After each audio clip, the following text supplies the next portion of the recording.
Гнезден во питомите падини на Баба планина, отворен само кон североисток, оддалечен 30 километри од Прилеп, на надморска височина од 1250 метри, се наоѓа градот Востаник, градот музеј Крушево.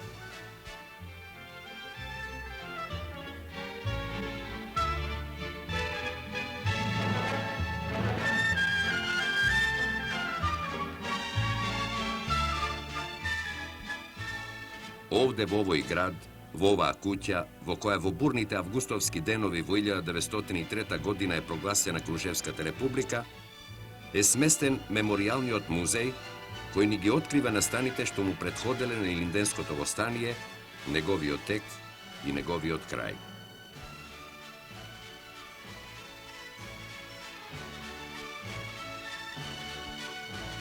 Но пред да не запознае со сите тие настани, музејските експонати не упатуваат на историјатот на овој град.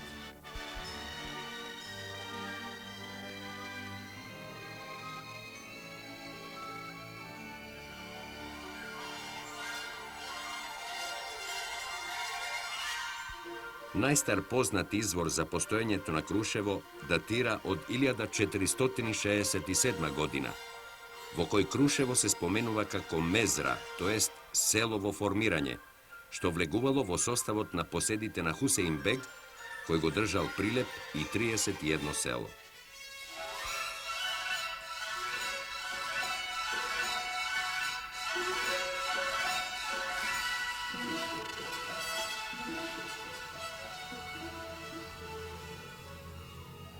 Според една легенда, името Крушево му го дал еден турчин, извикувајќи Куш Ова, што значи гнездо на птиците.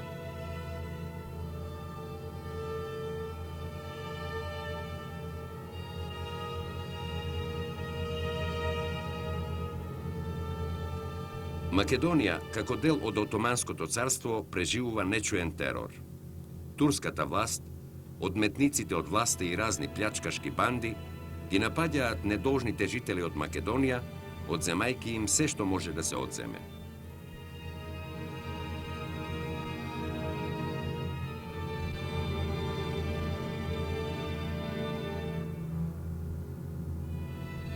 Како одговор на тоа, од поробениот македонски народ се почесто се издвојуваат оние кои со револт и оружје му се спротивставуваат на османлискиот терор. Тие се организираат во ајдучки чети, кои представуваат страв и трепет за османлиите. Од втората половина на 16 век па се до крајот на османлиското владење, ајдуцтвото во Крушево, како и во другите краишта на Македонија, било речиси постојана појава.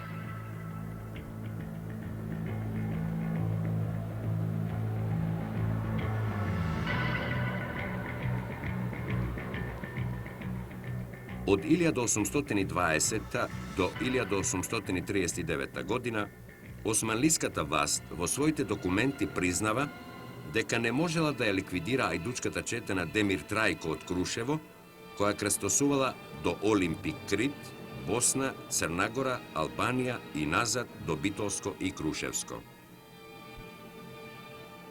На територијата на Македонија од 66.725 квадратни километри, која се простира од Шарпланина и Скопска Црнагора, Осогово и Рила на север, Родопите на исток, Егејското море со Олимп и Пинд на југ, до Мокранска гора, Јабланица и Кораб на запад, кон крајот на 19 век живееле 2.301.761 жител. Сите тие по силата на Берлинскиот мировен договор, склучен помеѓу големите сили во 1878 година, останаа да стенкаат под јаремот на османлиите.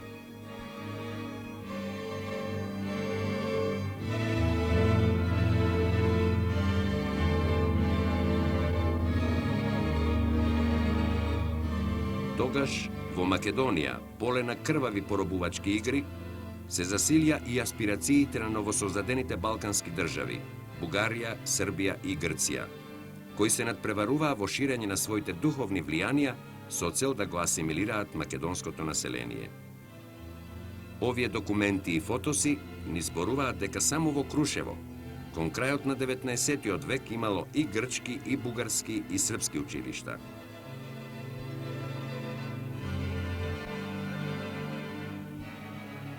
Меѓутоа, како во другите градови, така и овде, покрај борбата против османлискиот терор и робството, се водеше и борбата против духовното поробување.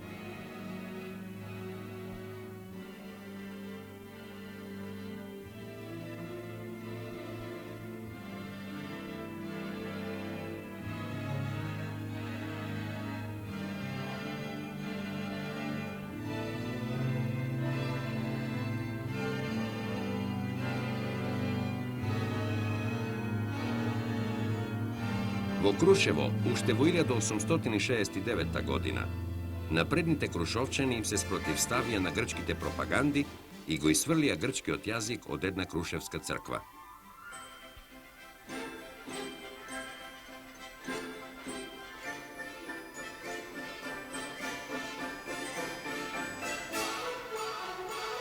Најактивни поборници во таа борба беа Христо Поп Стефанов, Иван Божинов Шумков,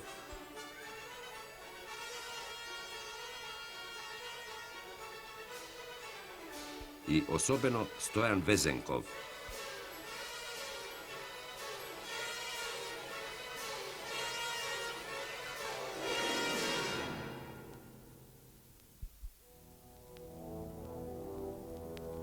Тоа е и време кога ширум Македонија се јавуваат буни и востанија, како Разловечкото, Кресненското, а во низа места во Македонија се создаваат револуционерни кружоци во Солун, Штип, Битола, Прилеп. Тие се создаваат и меѓу македонските печалбари или ученици во Софија и Пловдив и преку нив отпочнува акција за примената на член 23 од Берлинскиот договор. По овој член, османлиската влада беше задолжена да воведе реформа во Македонија во духот на реформите на Крит од 1868 година. Како резултат на овие акции се јави потребата од создавање една општа револуционерна македонска организација.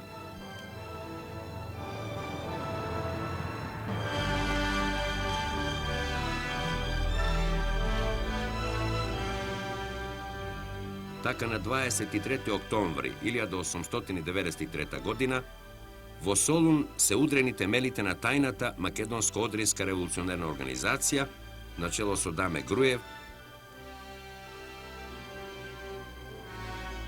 Христо Батанџиев,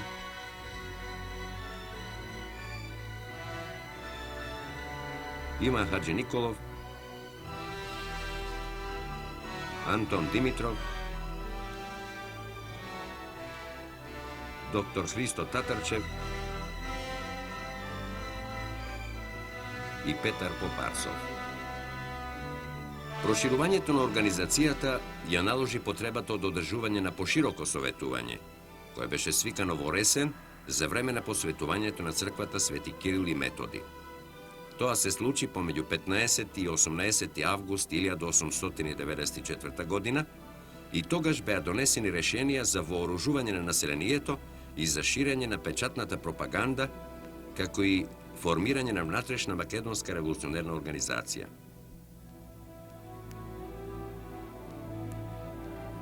Меѓу учесниците беа Даме Груев, Глигор Попето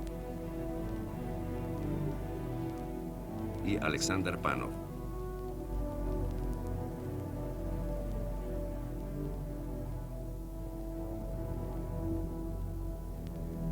Две години подоцна, летото 1896 година, на Солунскиот конгрес е прифатена политичката програма која го определи револуционерниот профил на национално-револуционерното движење во борба за ослободувањето од османлиското робство, пропагандите и претензиите на соседните балкански држави.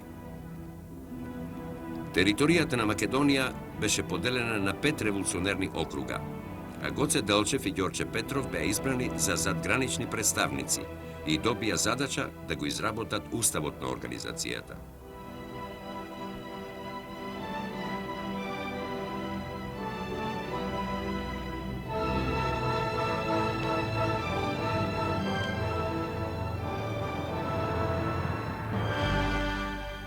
Во организацијата се влегуваше со полагање заклетва пред символите на револуционерната организација, Евангелието, пиштолот и камата.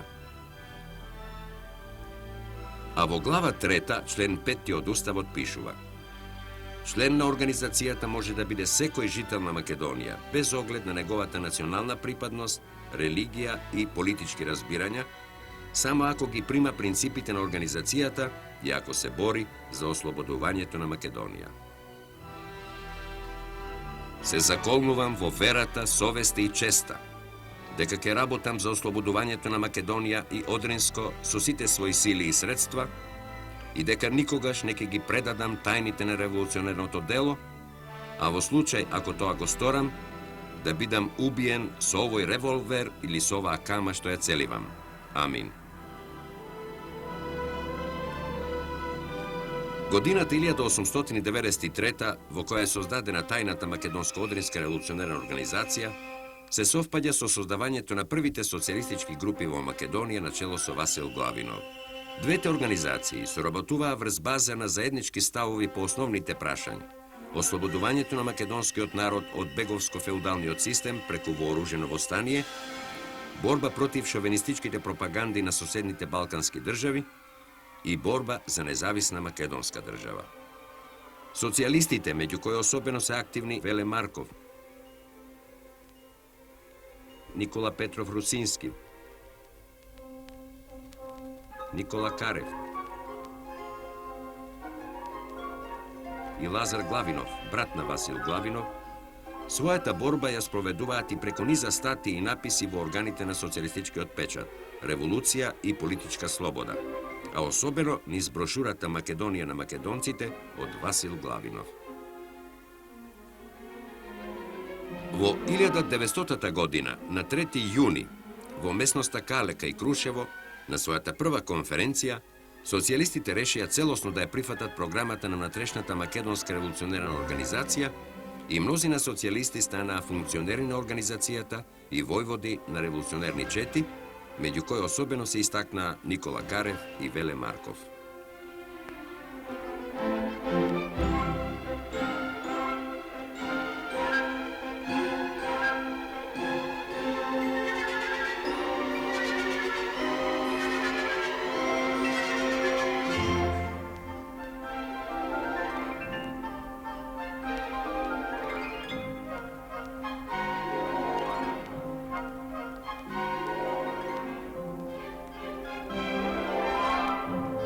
Прошетката низ меморијалниот музеј на Илинденското востание и Крушевската република не упатува понатаму на документите кои зборуваат за јакнењето, омасовувањето на организацијата и подготовките за востанието.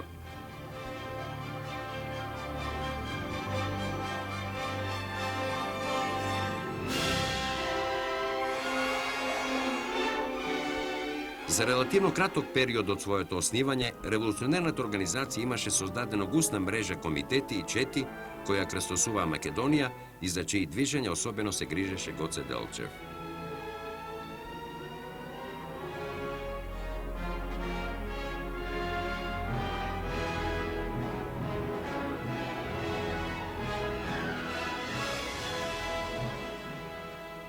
Идеолог и стратег, овој човек беше всушност душа на македонското револуционерно движење. Јас не сакам востание со луѓе кои ќе ме напуштат при првиот неуспех, велеше Гоце. Јас сакам револуција со граѓани кадарни да ги понесат сите искушенија на една долготрајна борба, каква поради жестоките политички услови ќе биде и нашата. Или ќе водиме говедена кланица. Свесен за сложеноста и за жестокоста на политичката ситуација на македонскиот народ, Гоце Делчев бараше и спроведуваше темелни подготовки за востанието. Со своите најблиски соработници Ѓорче Петров, Јане Сандански и Димо Хаџидимов се грижеше за идеолошка пропаганда на движењето преку низа публикации како што се Слобода или смрт,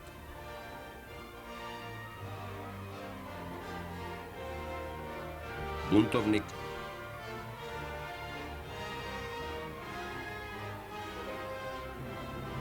Дело, Лоза, Глас македонски и други. Гоце Делчев особено внимание му посветуваше на снабдувањето со оружје. Во сите револуционерни окрузи беа организирани тајни канали за пренесување оружје, а во Крушево постоеше и тајна леарница за куршуми и бомби.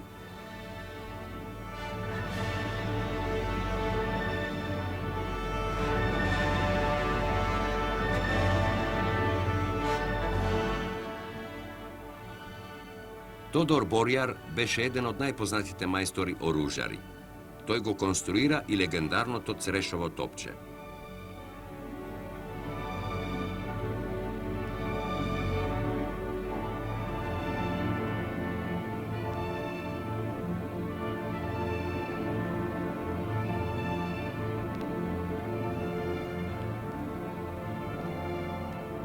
Истовремено се собираше и парична помош преку доброволни прилози, членарини, а и преку уцени на бегови и видни личности кои ја посетуваа Османлиската империја на Балканот. Така ке дојде и до прочуената афера со американската мисионерка Мис Стон, чие грабнување го организира Јане Сандатски.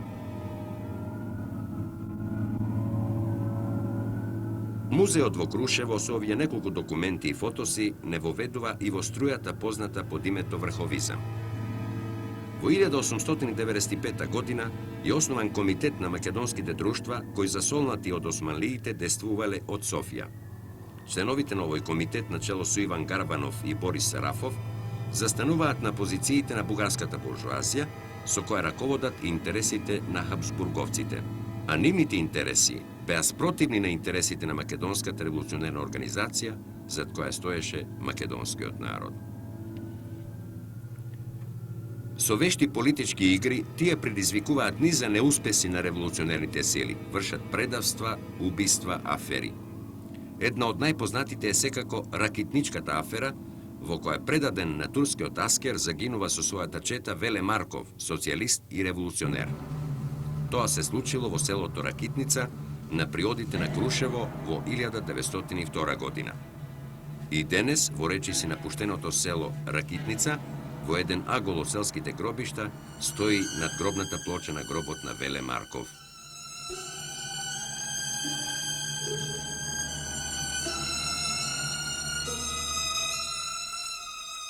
Неколку месеци подоцна и Гоце Делчев ќе стане жртва на бугарската буржуазија, која со врховистите се служи како со маша. Иван Гарбанов и неговите луѓе успеваат да се вовлечат во Централниот комитет на внатрешната македонска револуционерна организација.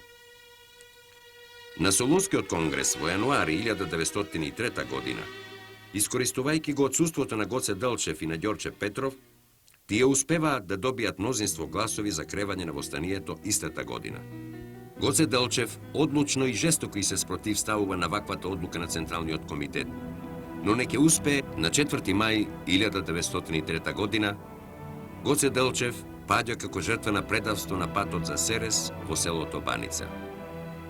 Веста за неговата смрт одекна болно не само меѓу борците на револуционерната организација и македонскиот народ, туку и во круговите на странските дипломати, зашто сведочи и оваа телеграма на британскиот конзул.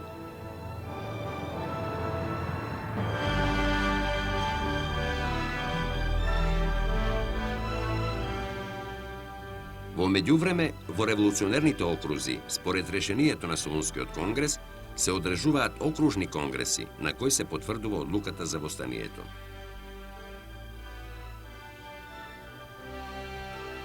Битолскиот револуционерен округ на конгресот во селото Смилево на 2 и 3 мај 1903 година ја потврдува одлуката на Солунскиот конгрес и одбира главен штаб, во чиј состав влегуваат Атанас Лозанчев,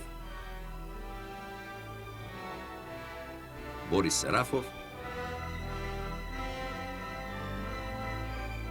Даме Груев.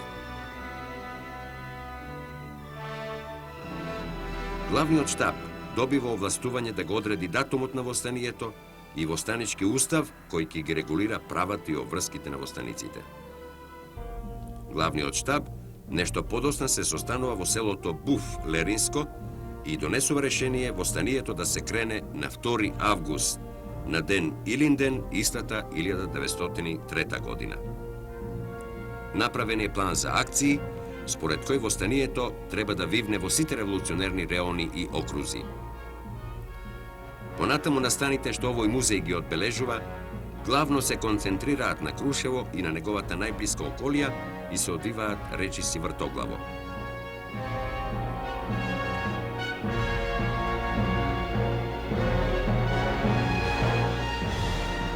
На Смилевскиот конгрес Никола Карев беше назначен за началник на оружените сили на Крушево и околијата. Пред објавувањето на востанието, тој свикува советување во Биринска корија, каде се одбира штаб за операциите во Крушевската околија. Во тој така наречен горски штаб влегоа Никола Карев, Томе Никлев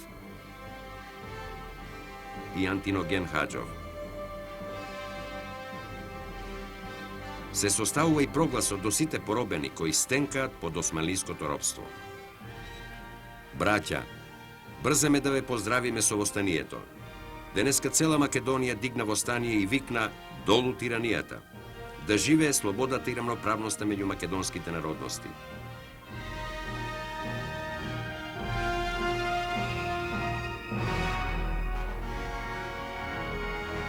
На овој повик се одве и командирот на турските војски во Крушево Сулејман Али и кметот на селото Алдинци Синан. Согласно решението на Смилевскиот конгрес, на стратешкиот и оперативниот план, ноќта на 2 август 1903 година, целата востаничка сила од над 750 борци, на знак на кампаните од црквата Свети Никола, тргна кон градот. 8 востанички и 2 доброволечки одреди се раштенија во 5 борбени групи.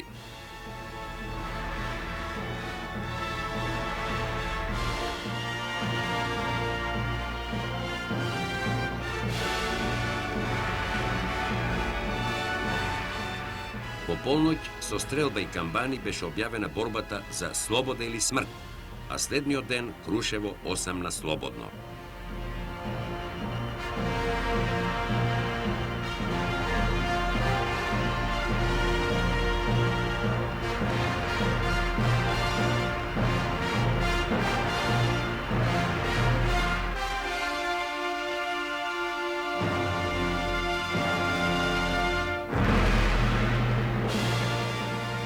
Од југ се појави војводата Питу Гули со одредот и раскошно знаме, се запре на гумења и го постави знамето со златен крст од едната страна и со паролата «Слобода или смрт» извезена од другата страна.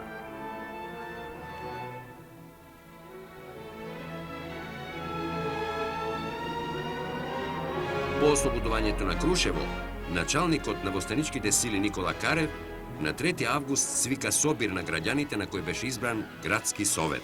Советот се состоеше од 60 члена, по 20 од секоја народност. Овој совет во историјата на македонскиот народ е познат како Совет на Крушевската народна република, а за негов прв председател беше избран Никола Карев. Од членовите на Советот беше избран извршен совет од 6 члена, познат како привремена влада на Крушевската република. За председател на владата беше избран Вангел Дину.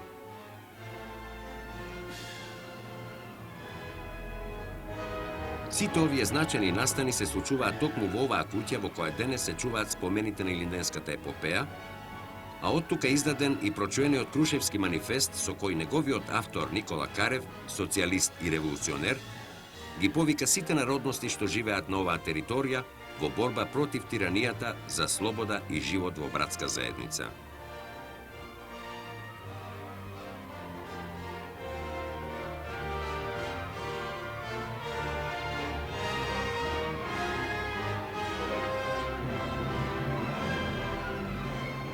И додека Крушево ја славеше слободата, другите делови на Македонија беа и понатаму во пламени крв. Но за жал, ни овде слободниот живот не беше долговечен.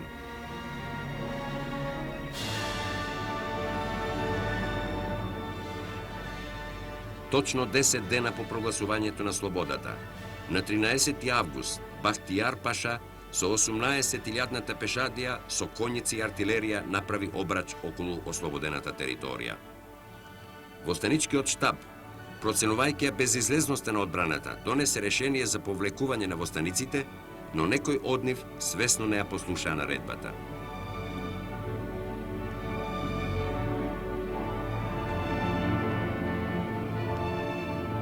така војводата Питу Гули.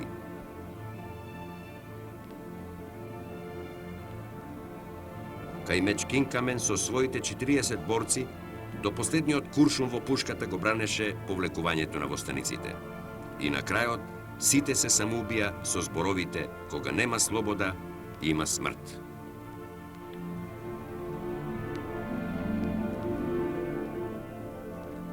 За истата судбина се определија војводата Георги Стојанов и неговите 40 борци, бранејќи го остапувањето кај местноста Слива.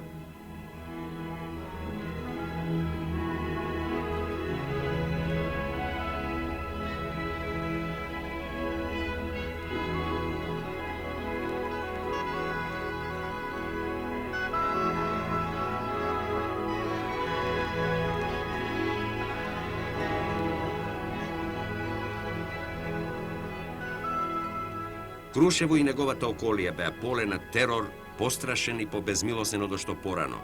Терор осветнички, крвнички. Оние што го избегнаа ножот или куршумот, беа испратени на доживотни робии во занданите и пустините на Мала Азија.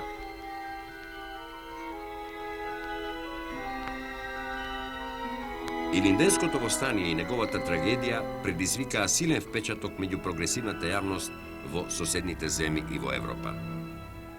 Скоро цел еден зид во музеот го заземаат извадоците од разни весници кои пишуваа за Илинденското востание и за неговиот трагичен крај.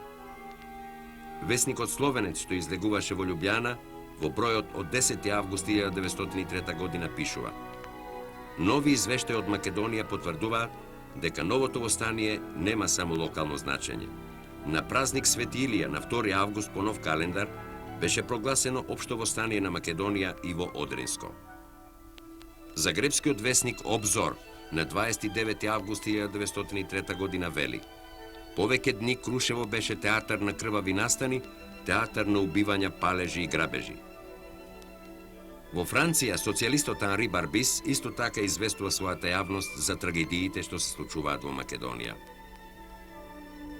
А при крајот на последната просторија од овој меморијален музеј, покрај фотоси на разни странски новинари и мисионери кои доаѓале и пишувале за македонските востаници и за илинденската борба за слобода, ја читаме и изјавата на англискиот општественик и државник Едвард Бойл.